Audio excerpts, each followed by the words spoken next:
سلامي ليكم في كل مكان. أنا راجع تاني النهاردة في نفس اليوم لأني بصراحة قريت خبر آه، يعني عظيم وجميل، وما قدرتش أستنى حتى للصبح إن أقوله لكم. لأني يعني آه، ما حصلش هذا الخبر من 1500 سنة تقريبا إلا دلوقتي. وهو الخبر شيخ الأزهر.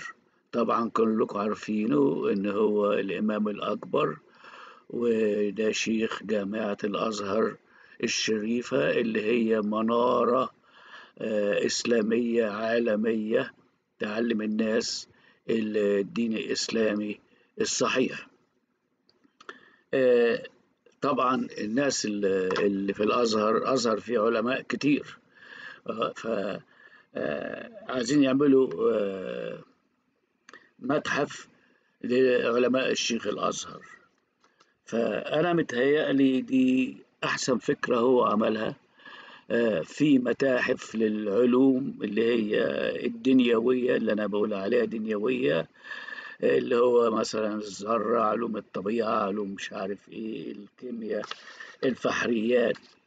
لكن إحنا فعلا محتاجين متحف لعلماء الدين الإسلامي عشان خاطر يقدموا فيه العلماء الدين اللي قدموه للبشرية من إصلاح ومن تهذيب ومن محبة ومن علوم فضائية وعلوم إنسانية وعلوم اللي احنا عايشين بيها دلوقتي، بناكل ونشرب ونركب عربيات وطيارات ودكاترة. أنا شخصيا النهاردة رايح لدكتور أسنان بيعملوا لي حاجة اسمها ديب كليننج، يعني بينضفوا أسناني من جوه خالص. وطبعا الحاجات دي كلها جاية من علماء الدين الإسلامي.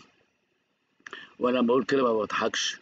ليه؟ لأن هو دلوقتي في مصر مثلا النهاردة عالم من علماء الدين الإسلامي آه، عاوز يبقى جزء أو معرفة مع الفضاء المصرية ولا شركة الفضاء المصرية ولا حاجة. فهو قال لهم إن إحنا عندنا الفضاء، إحنا عرفنا الفضاء كمسلمين قبل ما العالم يعرف الفضاء، لأن عندنا كلمة فضاء.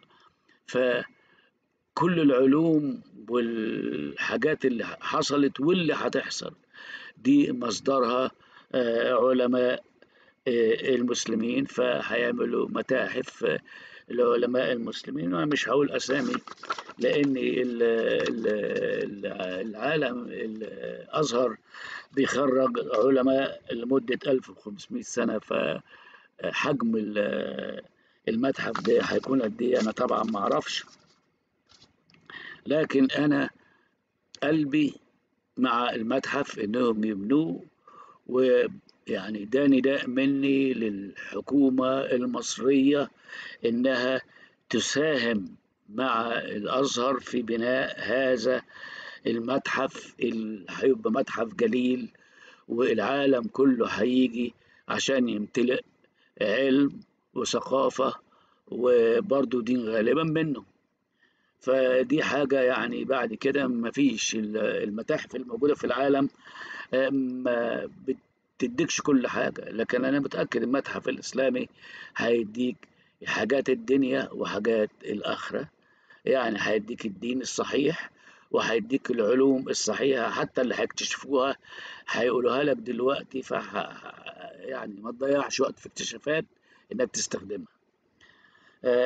طبعا ناس هتقول أنا بضحك، لكن أنا ما بضحكش، أنا بتكلم الحقيقة. لولا علماء المسلمين ما كانش فيه مية نستحمى، ما كانش فيه تقريبا كنا لسه هنعيش في العصر حاجة. لأن الإسلام لما دخل الدول قدمها وخلاها دول عظيمة بدل ما كانت دول متخلفة. anyway، يعني أتمنى إنكم ما تفهمونيش غلط، وأنا مع المشروع قلبا وقالبا.